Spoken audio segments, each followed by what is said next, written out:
Yeah, I got distracted. There was no excuse. I gave that sucker away.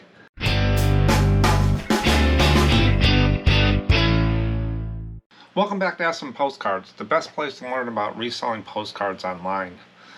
Today I'm going to go through the what sold. I sold 16 cards, 14 on eBay, 2 on Etsy, and we'll go through those real quick. And then we're going to Disneyland. I'm going to talk about on the special topic, Disney postcards. These are cards I never ever pass up. I always pick them up. Well, if they're for a good price. And in the special topic, I have a way that you can go out and see if these cards are very common, rare, hard to find. A real easy way on a website to do that. So we'll get into that in a few minutes. And then I got a poll. Do you research every postcard you list? This is touching on the edge of people passionate stuff like shipping or packing or inventory. But I wanted to find out just how much research people really do on postcards, how much time they spend. So we'll go through some of those and I'll let you know what I do. And then I got some viewer comments. Let's go ahead and get started on the what's sold. Now, this part of it is not really about the money as much about the variety. With the number of cards I got up, people have a lot of different topics to pick from, subjects, themes, stuff like that. And this is what people are buying. This is exactly what they bought from me for this video. So the first one, this has got a little note on here that I put on there. This card right here, if you notice, there's my inventory number. So when this card sold, the SKU number was right there, and I just went to the box and grabbed that.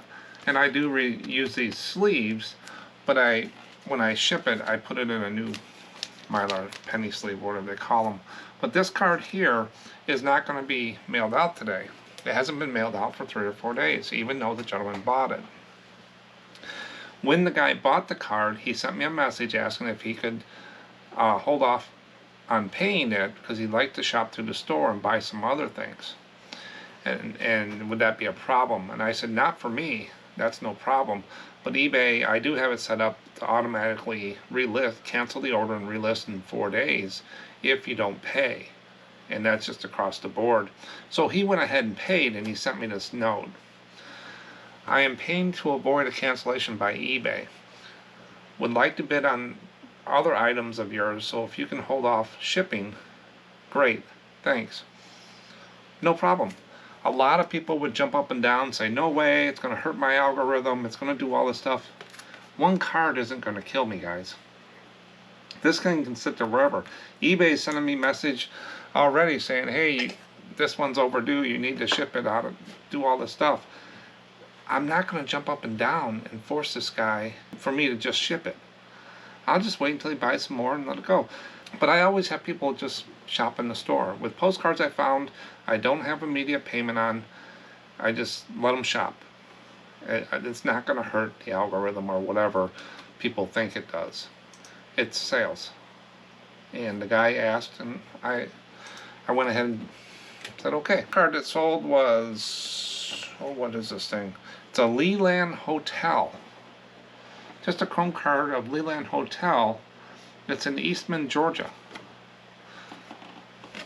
That one sold $4 to $5. Next one's a view card, University of Richmond. Just a university view card of some grass and a sign and a path.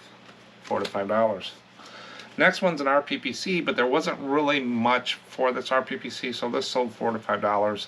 I probably could have got another $1, but I just wanted to move it. It's some kind of throne. It's the Romanian royal throne.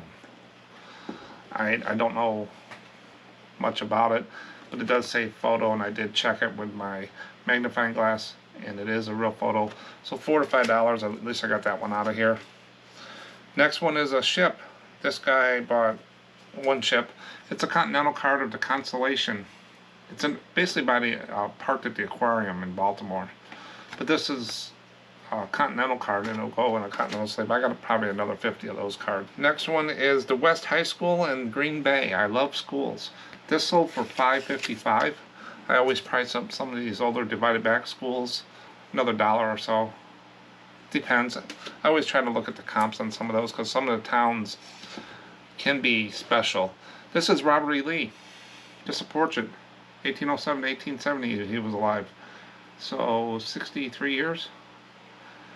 So Robert E. Lee, $4 to $5. Next, this gentleman bought 2 cards for $4.55 each. This is the USS Cod. It's one of those prints, lighter cardstock. And then this is the other Cod, the other one I had. So he bought 2 of them, SS Cods. So he paid $4.55 each, so $9, $10 for those. This is the Lone Oak campsites. Anything with campsites. This is East Cannon, Connecticut. Some cabins by a lake. Make sure you get campsite, camping, and item specifics and titles. And they usually do pretty good. Next one is a photo. This guy bought 2 photo and a card for $13. This is a Nitro AE2. Doesn't say what year it is, but this is an actual photo of 5x3 like in there. It does have a little curve, but it's on that photo paper on there. That sold for $8.55. And then here's the big print of the Nitro. So if you notice, the guy bought 2 Cods. He bought 2 different pictures of Cods.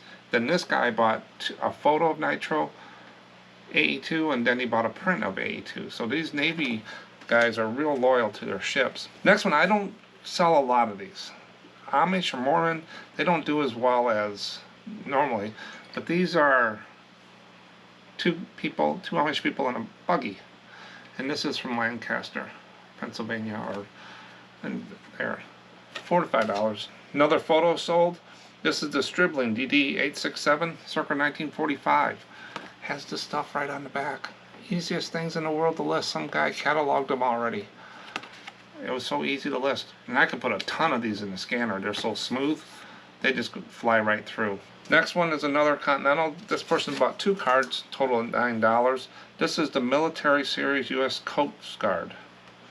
Preparing to get underway for patrol with the primary objective to protect America's coastline. Coast Guard at night. Continental card.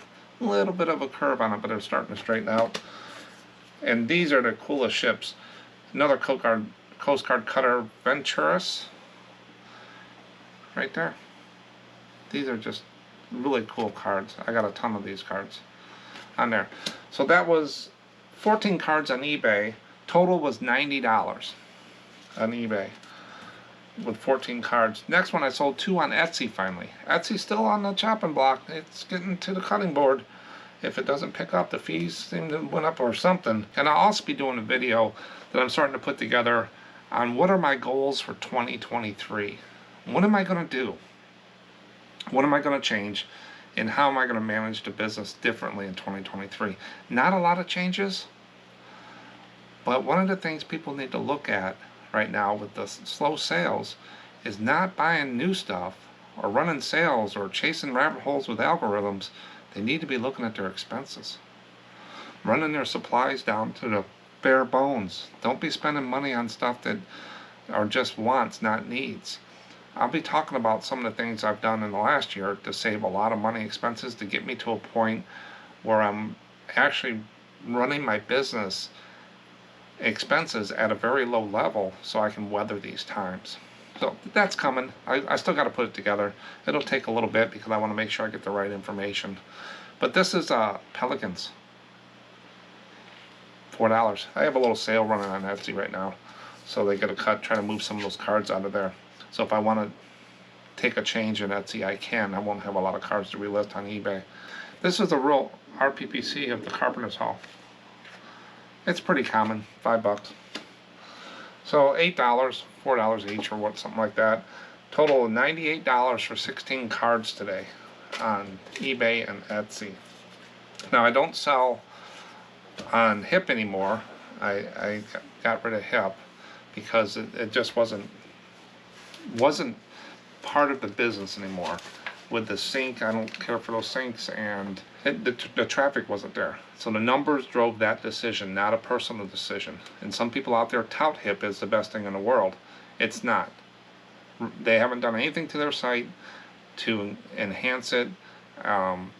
They're still using PayPal. There's a lot of things they can do to make it easier. I do look at it for comps and searches, and I do buy some cards from there, but it just wasn't fluent enough for me to turn my head and spend my time. Now the toys starting to ramp down a little bit more. I'll be going to the flea market tomorrow. Today's Saturday.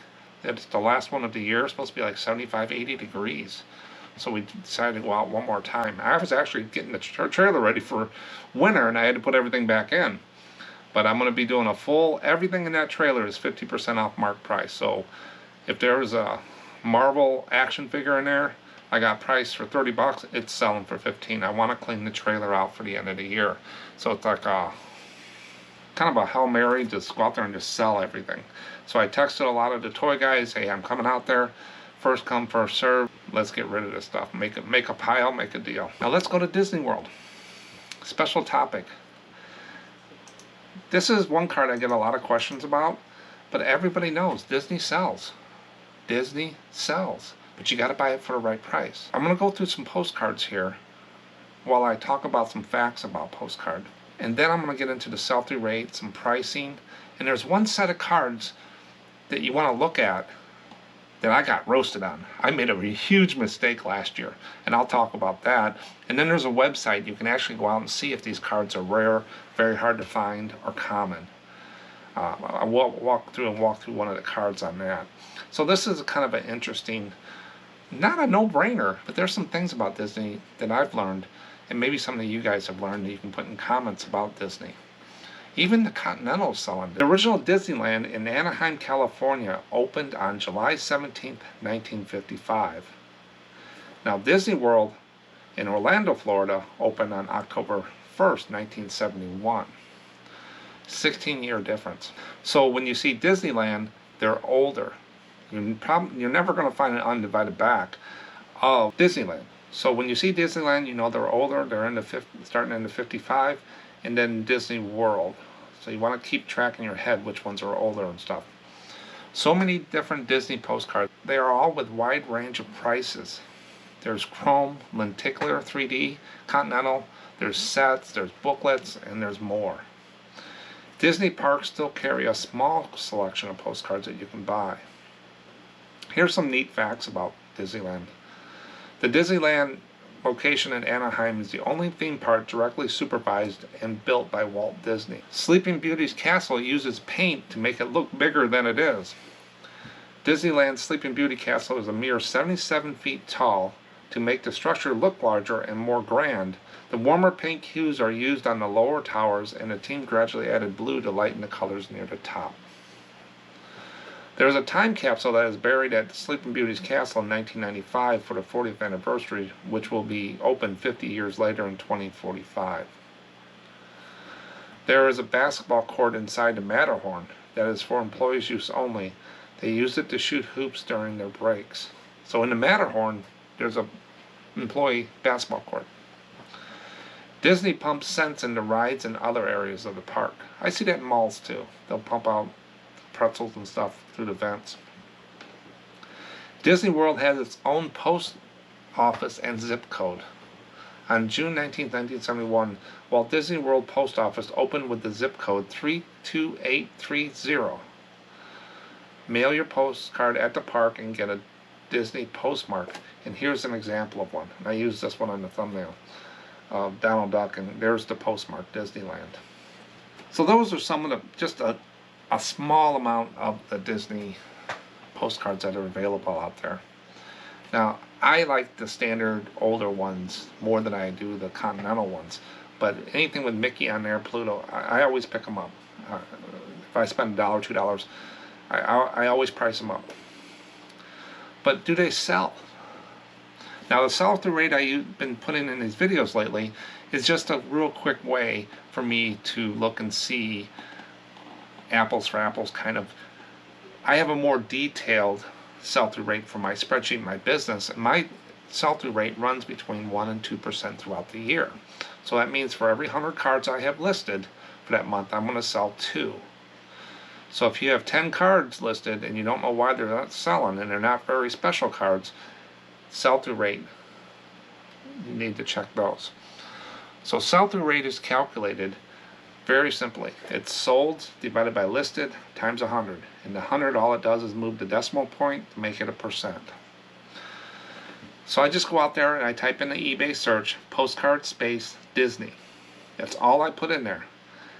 There's 26,000 postcard space Disney cards available for purchase. Then I went down and clicked on the sold. There's 3,000 sold. So I take 3,000 divided by 26,000 listed times 100 is a 12% sell-through rate. 12%. You're saying, well, that doesn't mean anything to me. No, it doesn't. You have to compare it to other things. So I did this with a lot of different postcards, and these are the 4 I've been using lately. And I'll recalculate these in a couple months just to see if they change. But Postcard Space Nevada came out to be 11%. One of the top ones. Postcard Space Indiana, 8%. Postcard Space Texas, 7%. And Postcard Space New Hampshire, 4%, one of the lowest. And where's Disneyland? Disney? Postcard Space Disney?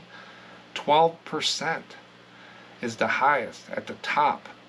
So why would you not pick them up? Now, does that mean you go out and put 100 Disneys, they're gonna sell tomorrow? No. But you have a better chance of selling a Disney postcard than you do a New Hampshire, because Disney's at 12% sell-through rate of the calculation I did, and New Hampshire is 4. So the more cards listed for Disney sell more than more cards listed for New Hampshire. So they are a good sell-through cards. I never pass them up. If I see them, I pretty well buy them. Now, with the pricing of these things, there's some extreme pricing out there. Some people go crazy on Disney and think they're worth a lot, and they are. They actually sell for a lot of money on some cards, especially the earlier ones. Look at this one. Vintage Disneyland Postcard, Snow White in 7 drawers, 1956. It's a large postcard, probably Continental. 9 bids, $294, plus $5 shipping. So $300. Next one, Disney Mickey Mouse German postcard, Times Rare, early 1930s, 132, $8 shipping. They probably could have got some more money for that if that was a German-made card back in the days, 1930s. I think they let that one go a little bit. Look, the other one sold for $294, and it was 1950s. Then you got an original 1940 Jiminy Cricket Walt Disney Sunco advertising postcard. 14 bids, $80 with shipping. That's why they have such a good sell-through rate. People will pay for Disney. Don't pass them up. But let's take a look at the other ones that sold at an average. Those are the extreme ones I found. The high, I throw those out pretty much because they throw everything else off. But I do look at them just to keep in my mind is, I need to look for 1930s, 1950s. Am I going to remember all this when I go out and look? No, but if it's Disney, something might click. So then I bring it down to earth. We look at the average. So this one here, these 3. Large 6x9 Disneyland Adventure Jungle, unposted postcard, rare. $25. $25 for a 6x9 postcard. Walt Disney Vintage Postcard, 3D Japan set of 5. Mickey, Bambi, and Snow White, $18.99. Could those have went for a little bit more? They could have, if you would have held out. And then Disney Unused Postcard, Adventureland Entrance, $21.99. Is Adventureland one of the ones rides that they took down? The attractions? You gotta look at those attractions too. In there, I don't get that deep with the Disney, but there's some that they don't have the attractions anymore, or they changed them. So you wanna see what those are. So maybe Adventureland is one of those. But look at that, 25, 18, 20. So these things are selling between $20 and $25. We go over to the so low, the common cards. Vintage Disney Postcard Disneyland. I've seen this card, this multi-view card a lot. $1.50. And then you get the Contemporary Resort. It's got the monorail building there. I've seen that card, $3. But look at this. Another one sold for $8.75. Sold $2.99. I think they sold a little low on these cards. You can always go out. I think the minimum base that I put Disney's up for is $6.65 and up. I don't go lower than that if I remember. I don't think I got any that are lower than $6.65, $6.55. Even these common ones. Then you got this one. This is the haunted house with the magic thing. $1.99.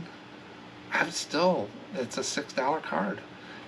People are going to find. They're going to throw them in the stack and buy them. You can always throw a sale or a coupon or something or offer on them. Guys, Disney sells. Just the word Disney. Listed. As you know, when I go through these, the listed drives me nuts sometimes. I hate to criticize, but it's my opinion. It's what I think. Maybe there's something about these cards I don't catch, but I haven't got that many comments on that. But let's look at this one. 1956 Disneyland. Walt Disney points to Adventureland. I think I showed this one in a map video. But this is Walt Disney pointing to a map, and they got it listed for $250, best offer, $8.90 shipping. So you're talking $260 for that card. So I said, I've seen this card for cheaper, and it's not hard to find. Here's one for $25. Here's one for $13.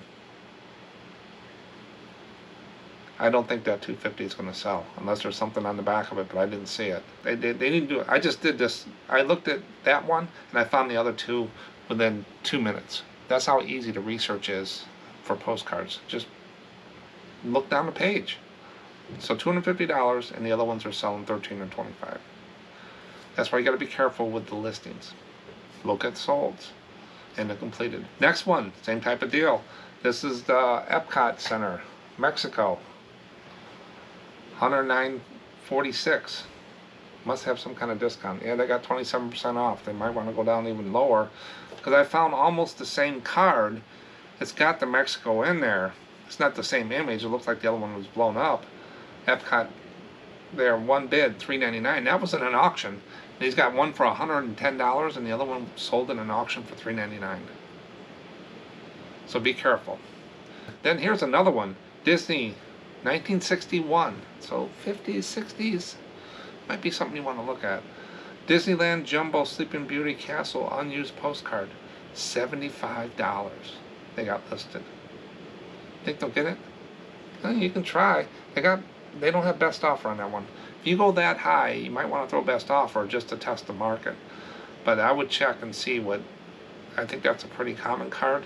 That might be a little high, but you never know. You just got to go out and do the research. Not a listed low. These are people that are losing money, you ask me.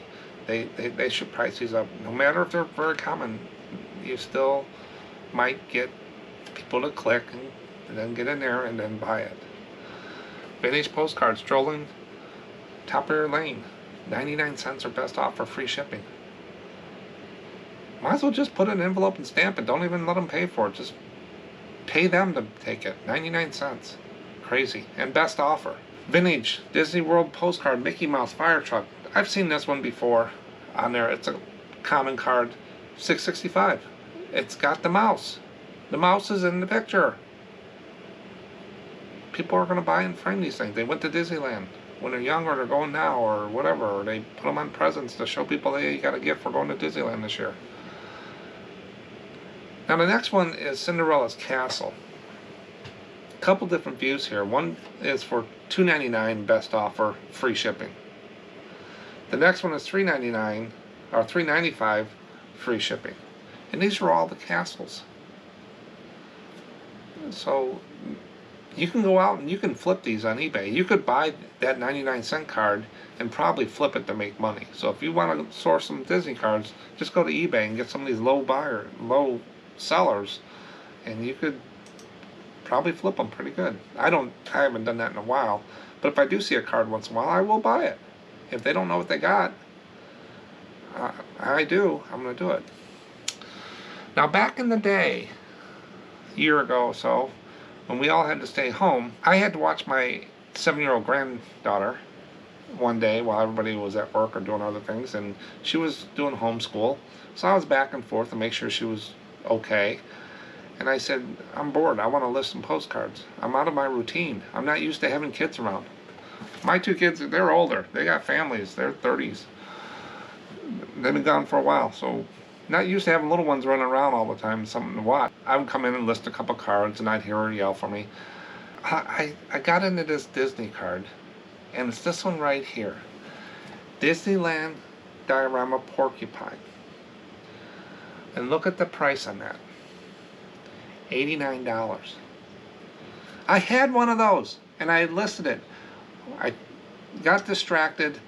I think I hit list. I didn't change the price. And it sold within half hour for $4.55. Did I cancel it? No, it was my fault. I just let it go. The guy got a deal. Man, did I get roasted. I had a couple people come in there. One guy says, how can you do that? Do you got any more? Don't you know what you're doing? I just told him, I said, yeah, I got distracted. There was no excuse. I gave that sucker away. I wasn't watching. Do I know about them? Absolutely. Especially the porcupine one. And I let it go. I didn't change the price. That was, everybody does it. You're going to do it. And but I did ship it out. Lost $70. So, but these Disneyland, here's another one. The Grand Canyon, what you want to look for is Disney Grand Canyon dioramas. I think there's only like 3 listed right now on eBay when I did a check. I was going to do a sell-through rate on them, but there ain't that many out there because they go so fast. This one's for $50. The porcupine's selling for $89. So the porcupine one, these are hard to find. The porcupine ones is one of the most hard to find ones. So if you see Grand Canyon diorama, you know you got something special. I hate the word bolos, but this is one of those hard to find Disney cards, is these dioramas. And you're saying, Mark, how do you know all this? How do you know which ones are rare or whatever? I don't. I can't keep track of all these cards. I have places that I can reference, and they're called reference sites. And the one for Disney is sundrycollectibles.net. And here's the link right here, and it'll be in the video description as well. And I'll put it in all the videos, so you can always go back to a video and click on the description and get it. It's called sundrycollectibles.net. And when you click on it, here's what it looks like. So they have different things. They have the Disney postcards, the vintage aviation paper, vintage automobile paper, comics and stuff. The one we're interested in is all the way to the left in the middle, called Disney Postcards. When you click on there, you're going to come into some things, and there's a page here that has checklist instructions and stuff like that. So you want to read how to read the site on there. But let me walk you through one of the cards on what I do. If I have a Disney card I haven't seen before, I don't really know if it's hard to find or whatever. But let's walk through one of them. So here's a comp for the House of the Future. Pretty common card. I've seen it a lot. It sold for $8. This comp came from eBay, and it sold in August of this year, so August 16th, for $8. So if you notice, after blowing this card up, it's just a chrome card, and it sold for $8? Well, in the stamp box, there's a code, E-2. Now let's go back to the website. You go to sundrycollectibles.net, and you click on Disney Postcards. It's going to take you to this page. Then you click on Price Guide. Once you're in Price Guide, you select the series. This is E-2, so it's going to E-2. So you want to get the E series. I'm not going to get all the details of the website. It's pretty intuitive. Well, then you look down the list here, and you find E-2 House of the Future. Right there. It's about 4 lines down. The NT number is 0422, and House of the Future. And it has, over on the right side, it has VC. Now, what does that mean? Well, if you read the instructions on the website, there's a little grading guide over here on the prices. VC means very common. $3 or less. This thing sold for $8. So you also want to be careful on these sites, because when they put a price on here, it could have been 10 years ago. So I don't really look at the prices that much here, as I look to see if it's a very common card. I use the VC, C for common, UN for uncommon, R for rare, and VR for very rare. That's more than what I look at than the prices, because the prices have went up on these cards since they put those out there. But that card sold for $8, and this is saying $3. But that's how you read it. You find the code, you go in the Sundry, Disney, Price Guide, look at the code to see if you can find it, look at the pricing code, very, very common or whatever, and then you can go from there. on there. But that's how simple. But Sundry Collectibles is a bookmarked site that you want to have, so when you do get those cards. But Disney postcards do sell. Don't underestimate them, and don't underprice them. Those are ones I would sit on. And there is some very common ones that will sell for cheaper, but I got a bunch of them up there on there. And I most of the common ones I don't pay more than $1, $2 for. I don't, at the antique malls, if they're $6, $7, I don't pick them up unless they're very hard to find. And you'll get to know the dioramas. One key out of this, if you see Disney Grand Canyon dioramas, pick them up. They're hard to find, especially the porcupine. Cash in your pocket. We went to Disneyland. Who knew? Polls. I'm always trying to be careful about passionate things for people with resellers. People really love what they do, and they get passionate about things like shipping, inventory, pricing, and stuff. And another one that's kind of touching on the edge of that is researching. A lot of people like to know they have the knowledge of things. To me, experience equals skill. So if you've done it a lot, got a lot of experience, you're going to have a skill. And that's where a lot of these people either know what something's worth, or they know where to go find out what the current worth is.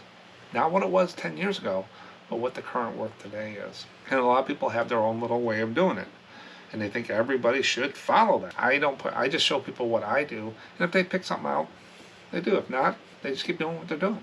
It doesn't bother me. Do you research each and every postcard you list? This is what the poll was. 43% said always. 57% said no. So kind of a 50-50 split. Some people are anal retentive and want to get everything, and some people just say, hey, put it up, put it up, put it up. I know what it is. Me, what do? I get this asked a lot. I've seen so many postcards. I have a base price. Right now it's $4.65. Nothing gets listed basically under $4.65. Very, very rarely. That's the margin I need to have. Now, will every card sell? Probably not right away, but if they buy more than 3 cards, they get 15% off. If I throw a little sale on, I throw something out there, an offer, it covers my cost. That's what it costs me to run my business. I see a lot of people put $2 cards out there, stuff like that, just to get a sale. I'm just not one of those to go below a minimum. So most of my stuff is $4.65, $5.65, $6.65. Those are the things. So when I look at a card, say I look at this card here, and it's a white border card of a railroad going up. I comp it, and it comes back. A lot of them sold for $4 to $5, $5.65. I come back, and it's sold. A lot of them sold $5 to $6, $6.65. A lot of them come back and they sold for $15. Special folder. I need to look at it a little closer. I don't do it right then. I move the picture, and I put this in my special folder stack. So when I go into research mode, I can try to get every dollar I can. Now this is probably 1 out of 20 cards that happen on there. Now if I get a card, just a regular chrome card, like this card here, of a boat. I know all my boats are $4.55. I'm not going to research all the boats. A lot of them, the average sell-through rate for boats on eBay is below $4.55. But I get $4.55 every day, all the time for these ships. So I don't look those up. I just know they're going up for $4.55. Some of the older divided back boats, yes, I will just do a quick look. But I don't research every card. I'm probably 70-30, 75-25, 75 not, just go with what I know, and 25 yes, and 5% of that is probably special folder stuff that I really need to detail on there. Now I had a lot of comments on this, and some experienced people. Bit Buffalo said maybe 1 in 100, and he's very experienced. He's got a lot of cards and been through a lot, so he does 1 in 100. Flower Girl, at the very least, I check comps. Beth Webster, I do about 90%. I feel like it is a way to learn. Yes, if you're new at this and stuff, you will look, and it reinforces that you're not giving some stuff away. But if you got a fear of missing out, that last 50 cents or that $1, you got to put quantity up. Yeah, I might have a card that sold for $7.50 3 times. But you know what? I'm going to put up for $6.65. I paid 20 cents for it.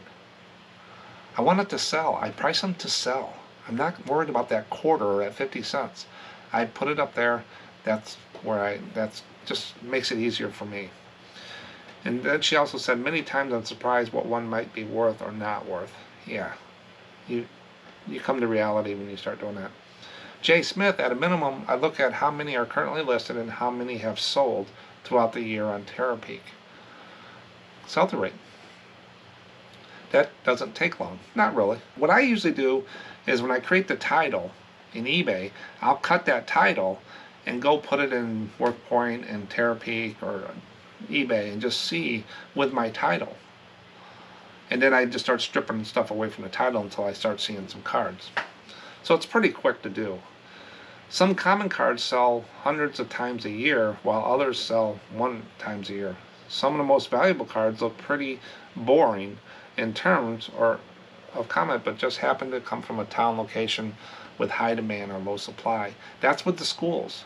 So if you have a high school in Peru, Indiana, that might be a town that someone has saved searches triggered for, and it's going to sell within the hour, within 24 hours. Or you might have a thing, Watsika, Illinois. No one's looking for it and it's going to sit for a while. But then someone goes out and does some kind of history thing and they look at Watsika and your card pops up. So towns are very important in titles. Some of the cards with similarly appealing themes are actually pretty common and low value. Yeah, they can, if they go shopping. What I find is a lot of people will buy 3 cards and they'll throw one of the other ones on the stack and stuff like that. I probably got some cards I could pull out and stuff, but you know what? They sell. I sell flowers, beavers, birds. I got one lady who just buys birds. I had the state bird series. I think they were like a different type of cardstock, and it was every state bird. And I had some duplicates, and I said, oh, these aren't going to probably do well. But I don't try to figure out what people want. I've stopped doing that a long time ago. If it looks good, it's a good card, it's going up. If it fits through the scanner, I'm listing it. I've sold almost every one of those bird cards. Not just to that lady, but most of them. They're almost all gone. I think they are. I haven't sold one in a while. State birds. Pictures of birds on little branches for every state. $455, $465. They sold each. If you're trying to guess what people will buy, you're just building your collection yourself. You never know what they look for. One guy wants pink rhinoceroses, another one wants flamingos, another one likes greyhound racing. Sometimes if you try to predict it, you're just building your own collection, and you might miss out on that. So I just list them. There's some I don't list. Birthday cards, greetings, Mount Vernon, some Niagara Falls, Yellowstone. A lot of those I've already got a lot of. Washington, D.C. I have a lot of them already. It's not that I didn't list them. I just got a lot of, I start seeing the same cards. So those go in my flea market box for the guy to do whatever he wants with. Joe Mechanic, I do basic comps. I come across a $60 card in a lot I bought for $20. Yep. Done that. Looking at the card, it was just a hotel, but it turns out it was haunted. A haunted hotel that he probably got for pennies, and he did a quick comp, and he found it was a $60 card. That's what makes you keep doing this. Thanks everyone so far for the comments and Joe. Postcard Shack. Postcards. Gary. To be clear, I've seen so many postcards, I recognize many of them, and I did research on them years ago. Total Recall. And others of a very similar type, I priced them likewise. Yeah, most of the times you can pretty well guess what there are on there. The town ones are the ones that I probably look up the most. Certain towns and stuff.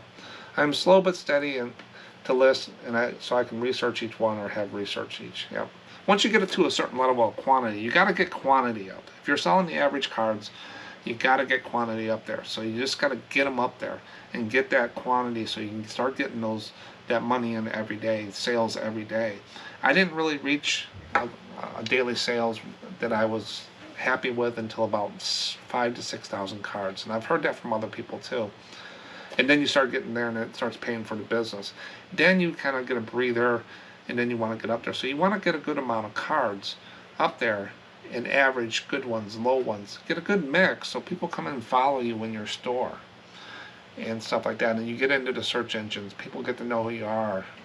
You're shipping right. You're shipping in a day. You're communicating with them, and you're doing all the things on there. And then the more you list, the more experience you get by looking at the cards. If you do something 1,000 times, 5,000 times, you get pretty good at it, pretty fast. But that's the poll. They come out on Saturday mornings in the community tab on the channel. Hit that subscribe button and the bell notification, so when they come out, I'm pretty sure it does let you know that it's out there. But if you want me to put up any polls and stuff, let me know. 2023, I think I got them done up until February, so I have room to put some questions out for people. I know one person wanted to know at antique stores, do I prefer them in a box, postcards looking through, or basket or whatever.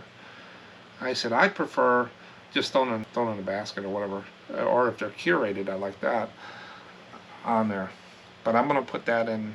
I say, hey, I'll put that as a poll, and I got it scheduled for January or something like that. So we'll find out what everybody thinks with that. So send it to me. That's the poll. Viewer comments. First one's from Bit Buffalo.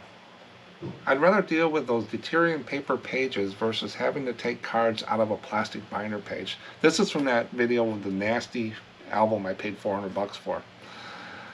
I did find 2 disaster cards and 3 Halloween cards in there, and a whole bunch of holiday cards and stuff like that, some other ephemera I bought with it.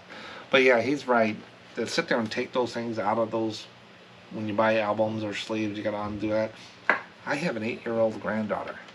She loves doing that, so she helps me out taking those things out. But a lot of times I'll just sit there at night while I'm sitting in a chair and just do unsleeve them or pull them out and stack them here and there. I don't try to sit down for hours, but sometimes I have when I bought a lot of stuff. But appreciate your comments, Biff. Julie Norman, album condition doesn't matter. It's what's inside that counts. Looks like you found a nice old collection. Exactly. That's what that video was about. Never judge a book by its cover or its page. That thing was falling apart. I still find little pieces of paper in my office stuck under a table or something. It just like broke. It just fell apart, but the cards were fine on there. They're just nice and flat and nothing wrong with them. It was just that album on there. But yeah, that's why I'm having fun finding those single albums, those collections, because they are some really cards. And the best thing is, those cards have not been on eBay. They've been in an attic for 60, 80 years, 50 years.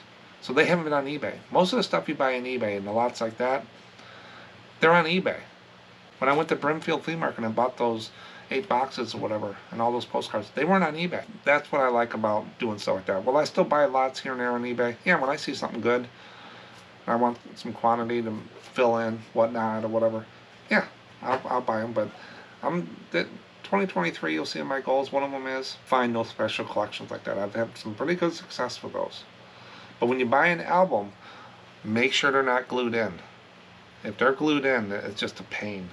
And to go through and clean all those and scrape all that crap off them, I don't deal with those. I just resell the album. I bring it to the flea market and sell it. Or you can put it online. But first thing I ask people when 2 things I ask. 1, is it a smoker house? 2, are they glued in? And if it's either of those 2, I don't deal with it. I'm not gonna sit there and I can go out and find some other ones. There's so many out there. But smokers, that just doesn't come out of paper, and that black paper on the back of those cards and that glue, you're destroying the album and you're destroying the cards, trying to get all that out of there. And I try not to sell those cards that often. I just don't, even though people don't really care about the back, they just look nasty. Now, thinking of Disney cards, what came to mind was comic cards. A lot of people ask me about these linen comic cards and humor cards, joke cards. Well, do you think this is worth a lot? No, I don't. And I have a video about that. I think people just go in and look at them, read them, and move on. So check this video out here, and it'll talk about what I think of comic cards and humor cards, and go through the pricing and stuff that we have on there. That's all I got for you today. Thanks for watching. I'll catch you on the next one. Thanks.